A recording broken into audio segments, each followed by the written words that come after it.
If your stomach doesn't empty properly, you can have problems with digestion, nausea, and proper nutrition. A diet and medication can help, but for people who need something more, there's a new implanted device. Here's health editor Dr. Maria Simbra.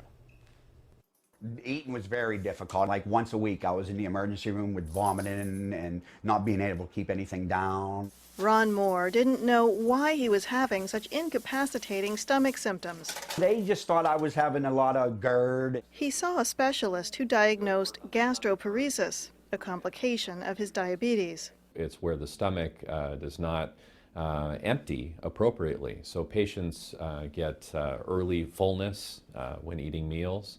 They experience nausea, vomiting, and in its most extreme forms, they get rehospitalized for dehydration. Doctors can prescribe medicines to increase emptying, but the next step would be procedures to loosen the muscle at the exit of the stomach. Gastroparesis is very hard to cure. The response to these therapies can be highly variable. Nothing was working for Ron. He was ready to try anything. That's when Dr. Joe brought up a new option, a gastric pacemaker. The battery sits in the upper abdomen with wires attached that are sutured into the stomach. The wires deliver impulses to the muscle and nerves of the stomach. Now, it's not entirely clear how it works, but it's thought that it modulates the nerves that tell you you're nauseated. Under general anesthesia, the procedure takes about an hour and a half. After the gastric pacemaker is put in, it can be programmed and controlled by an external remote. It wasn't paying for nothing. I was off work for like 2 weeks, but I can barely feel the pacemaker in my stomach and everything. Ron had his put in 3 years ago.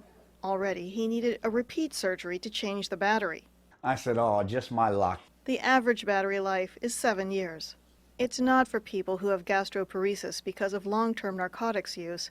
Dr. Job does 10 to 15 cases a year. People who have gastroparesis because of diabetes tend to do the best. The ones that we've put the stimulator in, by and large, have a great response because we've sort of learned how to select them. The FDA has allowed use of the device since 1999, but it takes special arrangements. This is a device that's used on a humanitarian basis.